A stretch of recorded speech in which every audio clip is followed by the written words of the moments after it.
ಸಂವಿಧಾನ ಶಿಲ್ಪಿ doctor B R. Ambedkar ಅವರ 134ನೇ ಜಯಂತ್ಯುತ್ಸವವನ್ನು ಕಲ್ಕೆರೆ ಗ್ರಾಮದಲ್ಲಿ ಅದ್ದೂರಿಯಾಗಿ ಆಚರಿಸಲಾಗಿತ್ತು.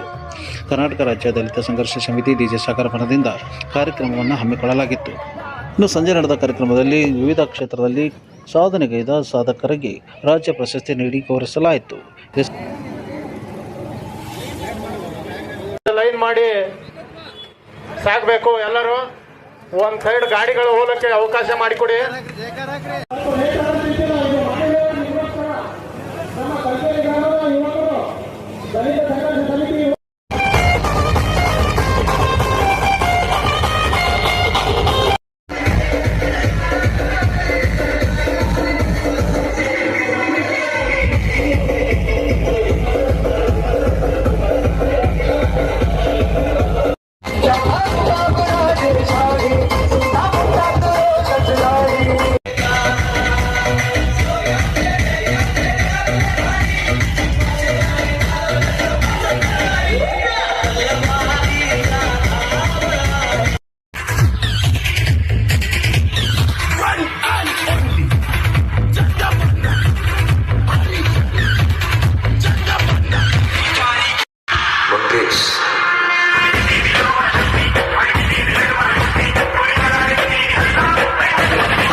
ಏಪ್ರಿಲ್ 14 ಇವತ್ತು ನಾವು 19ನೇ ತಾರೀಕಿನ ದಿವಸ ಇವತ್ತು ಆಚರಣೆ ಮಾಡ್ತಾ ಇದೀವಿ ಅಂತಂದ್ರೆ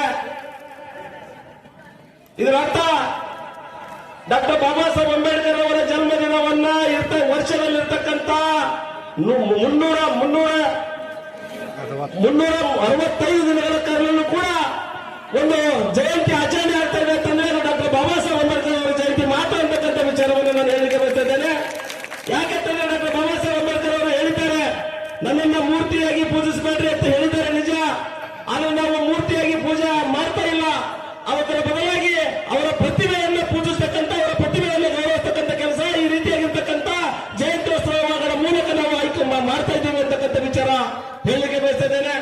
ಹಾಗಾಗಿ ನಾನು ಇಲ್ಲಿ ಹೆಚ್ಚಿಗೆ ಏನು ಮಾತನಾಡಲಾರೆ ಬಂದಿರತಕ್ಕಂಥ ಅತಿಥಿ ಮೌಲ್ಯರಿಗೆ ನನ್ನ ವೇದಿಕೆಯನ್ನು ಬಿಟ್ಟುಕೊಡ್ತಕ್ಕಂಥ ವ್ಯವಸ್ಥೆಯಲ್ಲಿ ನಾನು ಅತ್ಯಂತ ಗೌರವದಿಂದ ನಾನು ಒಂದು ವಿಚಾರವನ್ನು ಹೇಳಲಿಕ್ಕೆ ಬಯಸ್ತಾ ಇದ್ದೇನೆ. ಈ ಒಂದು ಇಲ್ಲಿ ಜಯಂತಿ ನಡೀತಾ ಇತ್ತು, ಜಯಂತಿ ಮಾಡಬೇಕು ಅಂತ ಹೇಳಿ ನನ್ನೆಲ್ಲ ಸ್ನೇಹಿತರು ನೋಡಿ ನಾನು ಮಾತಾಡಿದ್ದೆ. ಇಲ್ಲಿರ್ತಕ್ಕಂಥ ಯಮನೂರಿ ಬೆಕ್ನಾಳ್ ಸೋದರರಾಗಿರ್ಬೋದು, ಸೋಮಶೇಖರ್ ಬಡಿಗೇರವರು, ಈ ವಲಯ ಸಂಚಾಲಕ ಆಗಿರ್ಬೋದು, ಬಸವರಾಜ ಉದ್ದಾನವರಾಗಿರ್ಬೋದು, ಒಂದು ಅವ್ರಿಗಿಂತ ಹೆಚ್ಚಿನ ಪ್ರಮಾಣದಲ್ಲಿ ಶಿಸ್ತಿನಿಂದ ನೀವು ಒಂದು ಜಯಂತಿ ಮಾಡಬೇಕಾಗಿ ನಿಮ್ಮೆಲ್ಲರಿಗೂ ಮೂಲಕ ನಾನು ಧನ್ಯವಾದಗಳನ್ನು ಕೊಡುತ್ತೇನೆ. ಯಾಕಂದ್ರೆ ಒಂದು ವಸ್ತುವನ್ನು ನಾವು ಕಣ್ಣಿಂದ ನೋಡ್ತೀವಿ, ಅದನ್ನ ಕೈಯಿಂದ ಮುಟ್ಟಕ್ಕಾಗೋದಿಲ್ಲ, ಅದು ಯಾವ್ದು ಹೇಳ್ರಿ ಅಂತ ಹೇಳಿ ಪ್ರಶ್ನೆ ಕೇಳ್ತಾರೆ. ತರಗತಿಯಲ್ಲಿ ಎಲ್ಲ ಹುಡುಗರು ಕೈ ಎತ್ತವೆ. ಆಶ್ಚರ್ಯ ಆಗತ್ತೆ ಅಧಿಕಾರಿಗೆ, ಇಷ್ಟು ಮಕ್ಕಳಿಗೆ ಆನ್ಸರ್ ಗೊತ್ತಿದೆಯಾ ಅಂತ ಹೇಳಿ. ಅದಕ್ಕೆ ಒಬ್ಬರಿಗೆ ಹೇಳಿ ಅಥವಾ ನೀನು ಹೇಳಪ್ಪ ಅಂತ ಹೇಳ್ತಾರೆ. ಆ ಹುಡುಗ ಎದ್ದು ಹೇಳ್ತೇನೆ, ಸಾಹೇಬ್ರೆ ಸೂರ್ಯನನ್ನ ಕಣ್ಣಿಂದ ನೋಡ್ಬೋದು ವಿನಃ ಕೈಯಿಂದ ಮುಟ್ಟಕ್ಕಾಗೋದಿಲ್ಲ ಅಂತ ಹೇಳಿದ್ರು. ಸರಿ ಉತ್ತರ, ಕೈ ಇಳಿಸ್ರಿ ಅಂದ್ರು. ಆಯ್ತು, ಅಧಿಕಾರಿ ಇನ್ಸ್ಪೆಕ್ಟರ್ ಮಾಡಿ ಹೊರಗೆ ಹೊಂಟಿದ್ದ. ಭೀಮರಾವ್ ತರಗತಿ ಹೊರಗಡೆ ಮೂಲೆಯಲ್ಲಿ ಕೂತಿದ್ದ. ಎಲ್ಲರೂ ಕೈ ಇಳಿಸಿದ್ರು, ಭೀಮರಾವ್ ಕೈ ಇಳಿಸಿರ್ಲಿಲ್ಲ. ಭೀಮರಾವ್ ಹಂಗೆ ಕೈ ಎತ್ತಿದ್ರು. ಆವಾಗ ಸಹಾಯ ಬಂದ, ಅಲ್ಲಪ್ಪ ಆನ್ಸರ್ ಸಿಕ್ಕಿದೆ, ಪ್ರಶ್ನೆ ಉತ್ತರ ಹೇಳಿದ್ದಾರೆ, ನೀನ್ ಇನ್ನೂ ಕೈ ಹಾಕಿ ಕೈ ಇಳಿಸಿಲ್ಲ, ಕೈ ಇಳಿಸು ಅಂದ್ರು. ಅವ ಭೀಮರಾವ್ ಹೇಳ್ತಾರೆ, ಸಾಹೇಬ್ ನನ್ನ ಬಳಿ ಇನ್ನೊಂದು ಉತ್ತರ ಇದೆ ಅಂದ. ಅವ ಸಾಹೇಬ್ ಗಾಬರಿ, ನಿನ್ನ ಬಳಿ ಏನೋ ಉತ್ತರ ಇದೆಯಾ, ಏನದು ಹೇಳು ಅಂತ.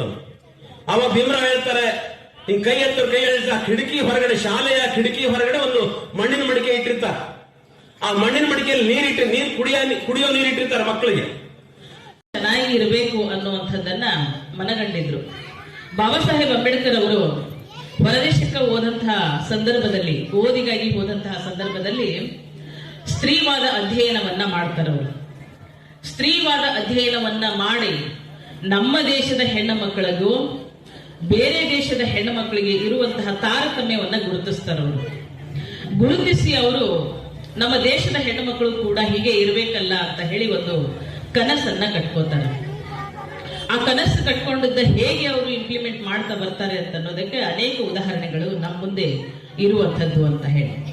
ಒಂದು ದಿನ ಬಾಬಾ ಸಾಹೇಬ್ ಅಂಬೇಡ್ಕರ್ ಅವರು ಬಾಂಬೆಯಲ್ಲಿ ಹೇಳಿ ಕಳಿಸ್ತಾರೆ. ಅವರು, ನಾನು ತುರ್ತಾಗಿ ನಮ್ಮ ಎಲ್ಲ ಹೆಣ್ಮಕ್ಳನ್ನ ನೋಡ್ಬೇಕಾಗಿದೆ, ಅವ್ರನ್ನೆಲ್ಲರನ್ನು ಕರ್ಕೊಂಡು ಬರ್ರಿ, ಸಭೆ ಸೇರಿಸ್ರಿ, ನಾನು ನಮ್ಮ ಹೆಣ್ಮಕ್ಳ ಜೊತೆ ಮಾತಾಡ್ಬೇಕಾಗಿದೆ ಅಂತ ಹೇಳ್ತಾರೆ. ಕುಮಾರ್ ಶ್ವೇತಾ ಯರ್ಗಲ್ ಇರುವವರು ಕೂಡ ವೇದಿಕೆ ಮೇಲೆ ಆಸೀನರಾಗಿ ಪ್ರಶ್ನೆ ಪತ್ರವನ್ನು ಪಡೆದುಕೊಂಡಿದ್ದಾರೆ. ಅದೇ ರೀತಿಯಾಗಿ ರಮೇಶ್ ಅಡ್ಕಿ, ಸಾಕಿನ್ ಕಲ್ಕೇರಿ ಇವರು ಕೂಡ ವೇದಿಕೆಯ ಮೇಲೆ ಒಂದು ಪ್ರಶ್ನೆ ಪತ್ರವನ್ನು ಪಡ್ಕೊಳ್ಳಾ ಇದ್ದಾರೆ. ಕುಮಾರಿ ಮಧು ಪಡೆದಿರ್ತಕ್ಕಂಥವ್ರು, ಅದೇ ರೀತಿಯಾಗಿ ಕಾಯಕವಾಗಿ ಪ್ರಶ್ನೆಯನ್ನು ಪಡೆದಿರ್ತಕ್ಕಂಥ ಎಐ ಸಗರ್ ಇವರಿಗೂ ಕೂಡ ಚಪ್ಪಾಳೆ ತಟ್ಟದ ಮೂಲಕ ಈ ಗೌರವ ಸಮರ್ಪಣೆಯೊಂದಿಗೆ ಪ್ರಶ್ನೆ ಪತ್ರವನ್ನ ಪ್ರದಾನವನ್ನ ಮಾಡಬೇಕು ಅಂತ ಈ ಮೂಲಕ ಹಂಚಿಕೊಳ್ಳುತ್ತಾ ಪ್ರಶ್ನೆ ಪತ್ರ ಅದನ್ನ ಕುಡಿದವರು ಗರ್ಜಿಸಲೇಬೇಕು. ಅದಕ್ಕಾಗಿಯೇ ವೇದಿಕೆ ಮೇಲಿರುವಂತಹ ಬಹಳಷ್ಟು ಜನ ಗಣ್ಯರು ಇವತ್ತು ಗರ್ಜನೆ ಮಾಡ್ತಿದ್ದಾರೆ. ಅದರಲ್ಲಿ ಮೇಲಾಗಿ ನಮ್ಮ MC YC ಮಯೂರ್ ಸರ್ ಅಂದ್ರೆ ತಪ್ಪಾಗ್ಲಿಕ್ಕೆ. ಅದಕ್ಕೆ ಶಿಕ್ಷಣ ಪಡೆದಂತ ವ್ಯಕ್ತಿ ಸಮಾಜದಲ್ಲಿ ಒಂದು ಉನ್ನತ ಸ್ಥಾನವನ್ನು ಪಡಲಿಕ್ಕೆ ಸಾಧ್ಯ ಆಗ್ತದೆ. ಆ ನಿಟ್ಟಿನಲ್ಲಿ ಬಾಬಾ ಸಾಹೇಬ್ ಅಂಬೇಡ್ಕರ್ ನೀಡಿದಂಥ ಒಂದು ಸಂವಿಧಾನದಿಂದ ಇವತ್ತು ಸಮಾಜದಲ್ಲಿ ಒಬ್ಬ ಕೆಳಹಂತದ ವ್ಯಕ್ತಿ ರಾಷ್ಟ್ರದ ಉನ್ನತ ಸ್ಥಾನವನ್ನು ಪಡಲಿಕ್ಕೆ ಸಾಧ್ಯ ಅನ್ನೋದನ್ನ ನಿರೂಪಣೆ ಮಾಡಿದ್ದಾರೆ. ಬಾಬಾ ಸಾಹೇಬ್ ಅಂಬೇಡ್ಕರ್ ಅವರು ಕೊಟ್ಟಂತ ಸಂವಿಧಾನದ ಅಡಿಯಲ್ಲಿ ನಾವು KR ನಾರಾಯಣ್ ಅವರನ್ನ ರಾಷ್ಟ್ರಪತಿಗಳನ್ನಾಗಿ, ಪ್ರಸ್ತುತ ಶ್ರೀಮತಿ ದ್ರೌಪದಿ ಮುರ್ಮು ಅವರನ್ನ ರಾಷ್ಟ್ರಪತಿಗಳನ್ನಾಗಿ ನೋಡಲಿಕ್ಕೆ ಸಾಧ್ಯ ಆಗಿತ್ತು.